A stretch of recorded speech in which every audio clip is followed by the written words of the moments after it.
मैं हूँ प्रशांत Patel and welcome to this series of macroeconomics, and we are talking about stock market and insurance. This is the third lecture of this topic. So let's begin with our topic. पिछले lecture में हमने सेबी के बारे में पढ़ा था। सेबी के बारे में उसके ऑब्जेक्टिव्स पढ़े थे हमने। देन सिक्योरिटी मार्केट के बारे में पढ़ा था हमने। देखा था हमने कि प्राइमरी मार्केट क्या होता है, सेकेंडरी मार्केट क्या होता है, स्टॉक एक्सचेंज के बारे में हमने डिस्कस करा था। उसके बाद में हमने स्टॉक मार्केट का मीनिंग देखा था, पूरा हमने डिटेल में समझा था क्या होता है। स्टॉक मार्केट के फंक्शंस देखे हमने, इम्पोर्टेंस देखा स्टॉक मार्केट का। हमने ये देखा कि प्राइमरी मार्केट क्या होता है, उसको डिटेल में समझा। सेकेंडरी मार्केट क्या होता है, उसको डिटेल में समझा हमने। फिर हमने ये देखा कि डिस्कस करा था कि शेयर्स क्या होते हैं। बेसिकली हम तो शेयर मार्केट में शेयर की बात करते हैं, तो शेयर क्या होते हैं वो भी हमने समझा। अब आज हम देखेंगे कि डिबेंचर्स क्या होते हैं।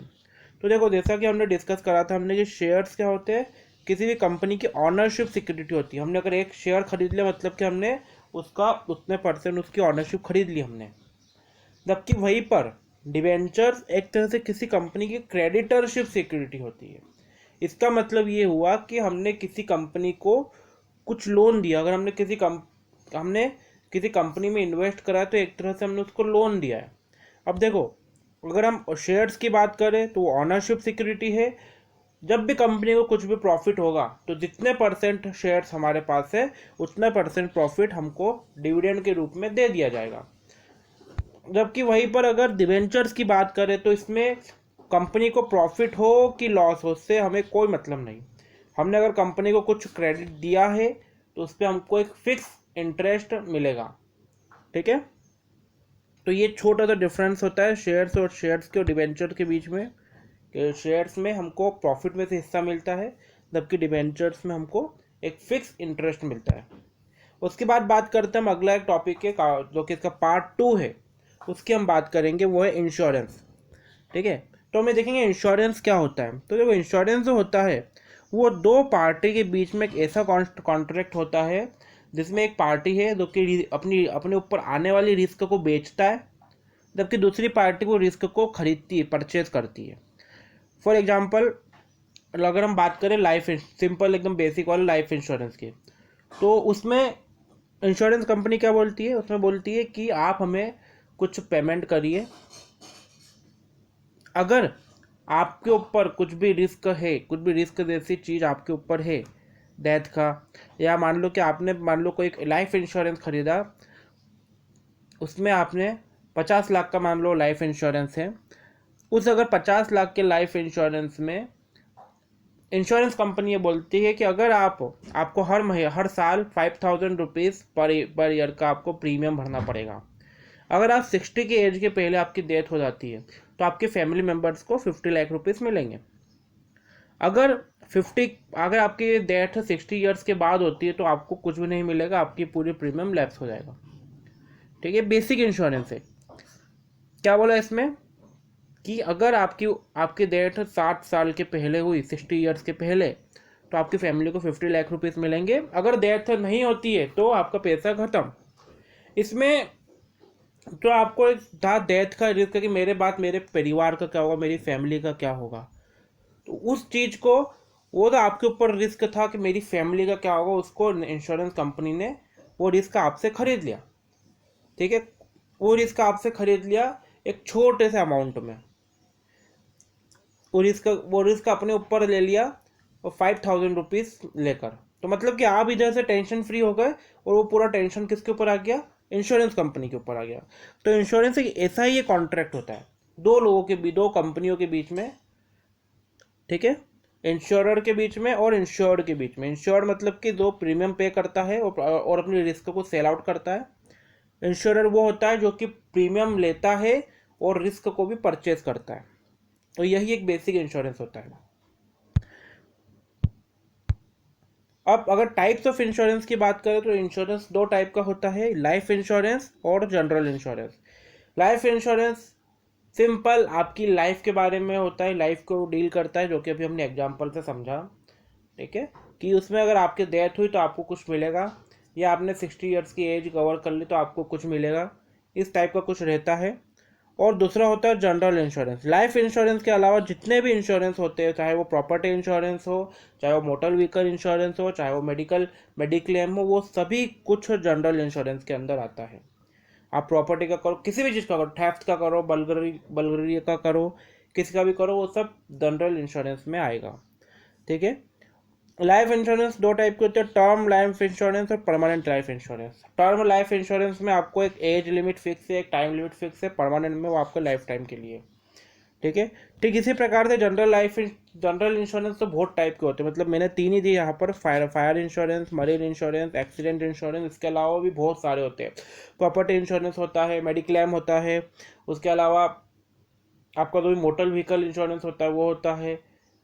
ठीक है। आपका ट्रेवल इंश्योरेंस होता है, और भी बहुत सारे होते हैं। तो चलिए आगे डिस्कस करते हैं। लाइफ इंश्योरेंस का हमने डिस्कस कर ही लिया है ऑलरेडी कि दो पार्टी के बीच में कॉन्ट्रैक्ट होता है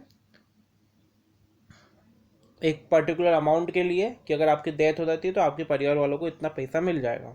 ये पूरा रीड आप कर लेना बाकी। अगर बात करें जनरल इंश्योरेंस की, तो जनरल इंश्योरेंस में आपकी लाइफ और हेल्थ के अलावा सारी चीज़ें कवर होती है। ठीक है। अगर आपका थेफ्ट हुआ तो उससे क्या होगा, अगर आपकी दुकान उस पर आग लग गई तो उसका कुछ इंश्योरेंस होगा। इतने ऐसे सारे जितने भी इस टाइप के इंश्योरेंस होते हैं वो जनरल इंश्योरेंस के अंदर आते हैं। ठीक है। अब हम अगला एक टॉपिक है हमारा छोटा सा, reserve bank of India, RBI. ठीक है। तो आरबीआई क्या होती है? आरबीआई हमारे कंट्री की एक सेंट्रल बैंक होती है, जिसका मेन फंक्शन होता है इंडिया की मॉनेटरी स्टेबिलिटी को मेंटेन करना, करेंसी को मैनेज करना, और इंडिया का जो पेमेंट सिस्टम है और फाइनेंस सिस्टम है उसको सुपरवाइज करना। ठीक है। ये आरबीआई के मेन फंक्शन होते हैं। आरबीआई की बात करें तो अभी भी नया कंसेप्ट आया, ये मतलब कि अभी 60-70 साल हुए इस कंसेप्ट को आए हुए। इसके पहले ऐसा सेंट्रल बैंक का कंसेप्ट कुछ था ही नहीं। 1935 में एस्टैब्लिश हुई ये। ठीक है। और आज की तारीख में हर कंट्री के पास में एक सेंट्रल बैंक है। अगर हम बात करें आरबीआई के फंक्शन की, तो देखो ये हर सेंट्रल बैंक के यही फंक्शन होते हैं, इसको आप थोड़ा ध्यान से सुनना। ठीक है। सबसे पहला फंक्शन तो होता है कि वो इशूइंग एजेंसी होती है करेंसी और कॉइन्स की। जितने भी आपके करेंसी नोट होते हैं, आपके कॉइन होते हैं, उन सबको इशू कौन करता है? Reserve bank of India, RBI. ठीक है। उसके ऊपर एक आरबीआई के गवर्नर की सिग्नेचर भी होती है। आप कोई भी नोट उठा के देख लो, उस पर आरबीआई के गवर्नर की आपको सिग्नेचर मिलेगी, और उसके ऊपर लिखा मिलेगा, मैं धारक को इतने रुपए अदा करने का वचन देता हूँ। ठीक है। वो साइन किसकी रहती है उसके ऊपर? आरबीआई के गवर्नर की। हाँ, अगर हम बात करें 1 रुपीज़ की करेंसी की और 1 रुपये के कॉइन की, तो वो आरबीआई इशू नहीं करता है, वो इशू करती है इंडिया की फाइनेंस मिनिस्ट्री, और उसके ऊपर सिग्नेचर रहती है किसकी? हमारे फाइनेंस सेक्रेटरी की। अब आपका होमवर्क है कि आपको ये बताना है कि इंडिया का अभी करंट में फाइनेंस सेक्रेटरी कौन है, उसका नाम आपको कमेंट सेक्शन में लिखना है। उसके अलावा जितने भी करेंसी नोट होते हैं उसको किस टाइप से इंडिया में डिस्ट्रीब्यूट करना है, वो भी आरबीआई ही डिसाइड करती है। अगले से गवर्नमेंट के जितने भी बैंक अकाउंट्स वगैरह होते हैं वो सारे आरबीआई के पास होते हैं। एक तरह से गवर्नमेंट का वो बैंकर है, गवर्नमेंट ऑफ इंडिया का वो बैंकर कहलाता है। दूसरा कि अगर ये बैंक ऑफ लास्ट रिसोर्ट होता है, मतलब कि अगर आपके किसी भी बैंक में अकाउंट है, वहाँ पर आपका कुछ काम नहीं हो रहा है, तो ये आखिरी उम्मीद है, मतलब कि ये बैंकों का भी बैंक है। अगले पॉइंट में मिल जाएगा आपको। ठीक है। ये क्या है? बैंकों का भी बैंक कहलाता है। अगर बैंकों को कोई प्रॉब्लम है तो वो भी इस आरबीआई के पास ही जाएगी। अगर उनके पास में कैश खत्म हो गया तो भी वो आरबीआई के पास जाएगी, आरबीआई उनको कैश दे देगा, क्योंकि आरबीआई के पास नोट छापने की मशीन है। हालांकि वो छापती नहीं इतने नोट, लेकिन क्योंकि उसके पीछे भी कुछ कारण है, लेकिन आरबीआई चाहे जितने नोट छाप सकते उसको कोई कुछ नहीं बोलेगा। ठीक है।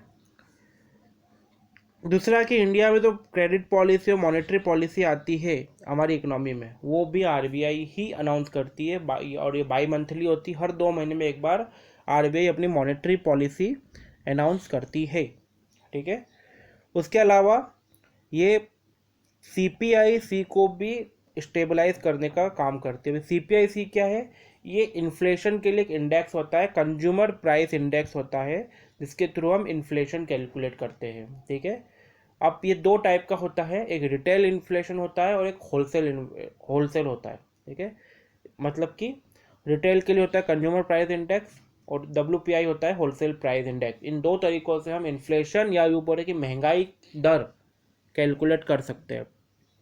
तो RBI मेन फोकस करता है कंज्यूमर प्राइस इंडेक्स पे, CPI पे, और उसके थ्रू वो रेट ऑफ इन्फ्लेशन को पता लगाता है और इंडिया की इकोनॉमी को मतलब कि महंगाई कम करने के लिए वो मेजर उठाता है। उसका मेन टारगेट क्या करता है वो कि CPI कंज्यूमर प्राइस इंडेक्स कम हो। अगर ये कम होगा तो इंडिया में महंगाई भी कम होगी। ठीक है, इन्फ्लेशन को हम अगले चैप्टर में एकदम डिटेल में पढ़ेंगे, तब इसको और अच्छे से पढ़ेंगे। अगला कि रुपए के रेट को स्टेबलाइज करने का काम करता है। हम अक्सर पेपर में पढ़ते हैं कि डॉलर के मुकाबले रुपया स्ट्रांग हुआ या वीक हुआ, तो वो जो डॉलर के कंपैरिजन में रुपए का प्राइस अप डाउन होता रहता है, तो उसको ये स्टेबलाइज करने का काम करता है।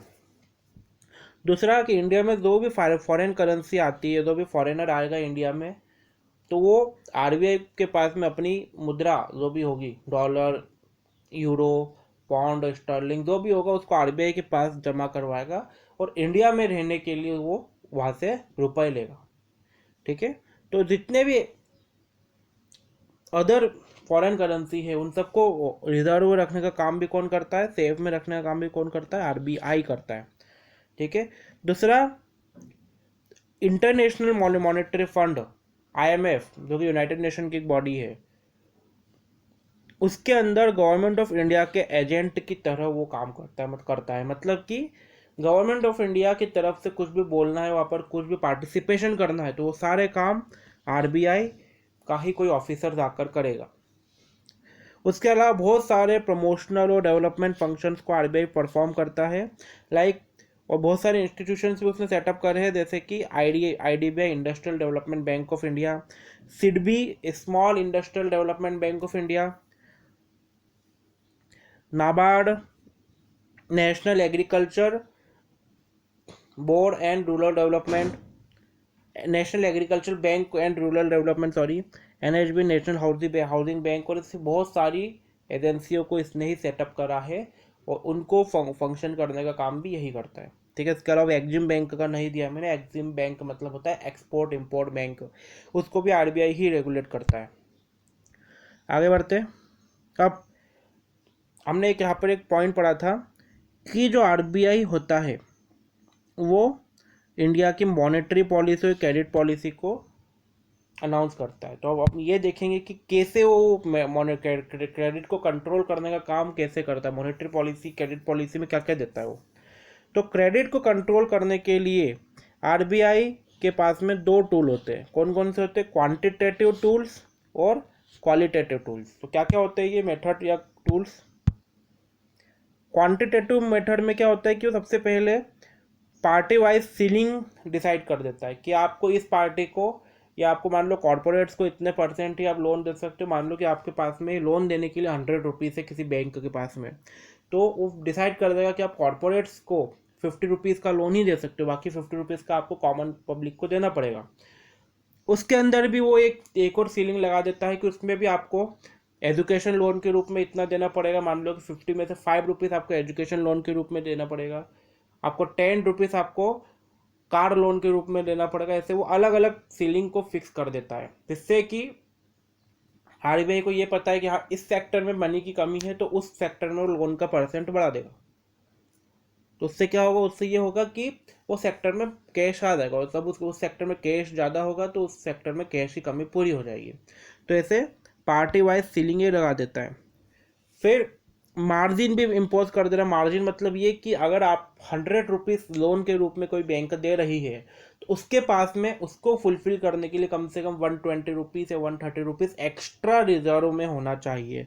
तो मार्जिन भी RBI ही डिसाइड करता है। या मान लो कि आप RBI के पास में आपने अपनी प्रॉपर्टी के पेपर रखे, आपकी प्रॉपर्टी की वैल्यूएशन करी उस बैंक ने, कितनी, मान लो करिए 1 करोड़ रुपए, तो RBI ये डिसाइड कर देगा कि आपको 80 लाख रुपीज़ तक का उसको लोन दे सकते हो या 70 लाख रुपीज़ तक का लोन दे सकते हो। ठीक है, मिनिमम लैंडिंग रेट को RBI फिक्स कर देता है कि आपको अगर लोन देना है तो मिनिमम आपको इतने % इंटरेस्ट रेट तो लेना ही पड़ेगा, इससे कम आप इंटरेस्ट रेट नहीं ले सकते। ऐसा क्यों करता है RBI? ऐसा इसलिए करता है ताकि बाकी बैंकों के बीच में कंपटीशन बना रहे, कोई भी बैंक को ज़्यादा से ज़्यादा लोन देने के चक्कर में ये ना करे कि 0% पर ही दे दे। उससे क्या होगा, बाकी बैंक को ऑब्जेक्शन उठाएगी, है ना। तो सबके लिए एक मिनिमम रेट फिक्स कर दिया है कि इससे नीचे आप लोन नहीं दे सकते हो, या एक और रेट फिक्स कर दिया है कि आप इससे ज़्यादा की एफडी पे आप इंटरेस्ट रेट नहीं दे सकते हो। ये भी वो आरबीआई ही फिक्स करता है। क्रेडिट रेशनिंग करता है। राशनिंग मतलब क्या होता है, अपन घर में जो राशन लेके आते हैं उसमें हम क्या करते हैं, हम एक फिक्स अमाउंट बनाते हैं, उसको हम छोटे छोटे पार्ट में ब्रेक करते हैं हम, कि चलो 50 रुपीज़ या 1000 रुपीज़ का ये सामान लाना है, 50 रुपीज़ का दूसरा सामान लाना है, 200 रुपीज़ का तीसरा सामान लेकर आना है। ऐसे हम उस पैसे के अलग अलग राशनिंग करते हैं। ऐसे ही आरबीआई के पास भी जो फंड अवेलेबल है, जो फंड वो बैंकों को प्रोवाइड करता है, उसकी वो राशनिंग करके देता है कि आपको इतने रुपए का ये काम करना है, इतने रुपए से ये काम करना है। ऐसे वो पूरी एक फिक्स करके रखता है, ठीक है। Direct action, moral suasion and publicity. अगली चीज़ ये कि देख, फाइनेंस को बढ़ाने के लिए वो ज़्यादा से ज़्यादा ग्रीन चैनल यूज़ करने के लिए वो भी प्रमोट करता है आरबीआई। जैसे कि आपने देखा हो अभी डिजिटल पेमेंट के लिए प्रमोट करा जा रहा है ज़्यादा से ज़्यादा। तो आरबीआई भी अपनी तरफ से पब्लिसिटी के लिए जो भी विज्ञापन हो सकते हैं या जो भी काम वो कर सकता है वो करता है। दूसरा, कि मान लो उसको लग रहा है कि कोई भी बैंक अनफेयर प्रैक्टिस के द्वारा वर्क कर रहा है, तो वो डायरेक्ट एक्शन लेता है, डायरेक्ट जाकर उसके जांच बिठा सकता है, चेकिंग कर सकता है उस बैंक की। इस टाइप के सारे काम भी आरबीआई कर सकता है। तो एक तरह से ये सारी की सारी मेथड कौन सी क्वालिटेटिव मेथड है क्रेडिट कंट्रोल की। अब हम थोड़ी सी क्वांटिटेटिव मेथड पढ़ते हैं क्रेडिट कंट्रोल की। तो उसमें क्वांटिटेटिव में आरबीआई सिंपल कुछ रेट फिक्स कर देता है कि आपको इन रेट से ऊपर या नीचे आप लोन नहीं दे सकते हो। आपको एक सीलिंग फिक्स कर दी, इस सीलिंग के बीच में ही आपको लोन देने हैं या एफडी बनानी है लोगों की। अगर आप सेविंग अकाउंट खोल रहे हो अपने कस्टमर्स का, तो उसमें आपको इससे इस परसेंट से ज़्यादा लोन, ज़्यादा इंटरेस्ट नहीं दे सकते हो। इस टाइप के उसने अलग अलग सीलिंग फिक्स कर। तो हम वो देखेंगे कि सीलिंग क्या क्या है। तो पहला होता है बेस रेट, ठीक है। बेस रेट वो रेट होता है कि इसके ऊपर इससे नीचे पे आप कोई भी बैंक लोन नहीं दे सकती, ठीक है। सिंपल, मैं एकदम सिंपल लैंग्वेज में बता रहा हूँ, हालांकि ये पूरा एक बड़ा सा टॉपिक है ये, पर मैं इसको एकदम फिक्स एक एक लाइन में बता रहा हूँ इन सबको मैं, है ना, क्योंकि आपको इतना ही काम है अभी। जब हम बैंकिंग करके पूरा टॉपिक पढ़ेंगे, आपको एक बैंकिंग करके सब्जेक्ट आएगा 3rd ईयर में बीबीए के, तो उस टाइम पे आप इन सारी चीज़ों को डिटेल में पढ़ोगे। CRR, cash reserve ratio. RBI एक फिक्स परसेंट कर देता है कि आपको इतने परसेंट हमारे पास में एज अ कैश रखना पड़ेगा। मतलब कि मान लो कि आपके पास में 100 रुपीज़ है टोटल किसी बैंक के पास में, तो उसका 4 रुपीज़ या 5 रुपीज़ एज अ कैश आप आरबीआई के पास रखोगे, जिससे कि कोई भी इमरजेंसी में अगर आपकी बैंक डूबती है तो हम आपके जो भी कस्टमर्स है उनको पैसे से उनका जो भी हमारी उनकी रिक्वायरमेंट्स है वो पूरी कर पाए, ठीक है। तो कुछ एक रेट बना देती है आरबीआई, फिक्स कर देती है, वो आपको रखना जरूरी है। ऐसे एक होता है एसएलआर, स्टेटूटरी लिक्विडिटी रेशो। देखो सीआरआर में कैश रिजर्व रेशो में आरबीआई कैश रखती थी अपने पास में। एसएलआर स्टेटूटरी लिक्विडिटी रेशो में वो कुछ लिक्विड इंस्ट्रूमेंट्स अपने पास रखती है, जैसे कि वो बोलती है कि आप गवर्नमेंट के बॉन्ड खरीद दीजिए, डिबेंचर्स में पैसा लगा दीजिए, किसी भी ऐसी चीज़ में आप इन्वेस्ट कर दीजिए, वो इन्वेस्टमेंट के सर्टिफिकेट्स आप हमारे पास रखेंगे। उसके लिए उन्होंने एक रेट बना दिया है कि अगर आपके पास में 100 रुपीज़ है तो आपको 20 रुपीज़ तक के हमारे पास में लिक्विड फॉर्म में असेट्स रखने हैं। तीसरा होता है बैंक रेट, जिसपे आपको वो खुद एफडी वगैरह के लिए भी रेट डिसाइड कर देती है, ठीक है।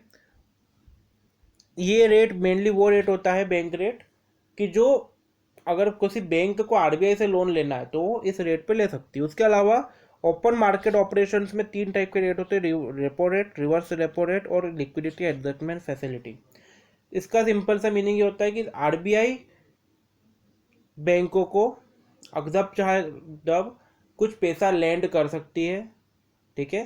तो वो जो रेट होता है जिसपे आरबीआई बैंकों को लैंड करती है पैसा, उसको बोलते हैं रेपो रेट। जबकि आरबीआई बैंकों से पैसा ले भी सकती है तो उस पर भी आरबीआई कुछ ब्याज देगी, तो उसको हम बोलते हैं रिवर्स रेपो रेट, ठीक है। अब बात करें मार्केट स्टेबलाइजेशन स्कीम, तो इसमें जो भी मार्केट होता है मेन, उसमें उसको स्टेबल करने के लिए जो भी स्कीमें आरबीआई निकालती है उसके बारे में रहता है, ठीक है। तो ये था हमारा आज का पूरा टॉपिक। आई होप आपको पूरा समझ में आया होगा। देखिए हमारा पूरा चैप्टर हमने यहाँ पर कंप्लीट कर दिया है, कंक्लूड कर दिया है।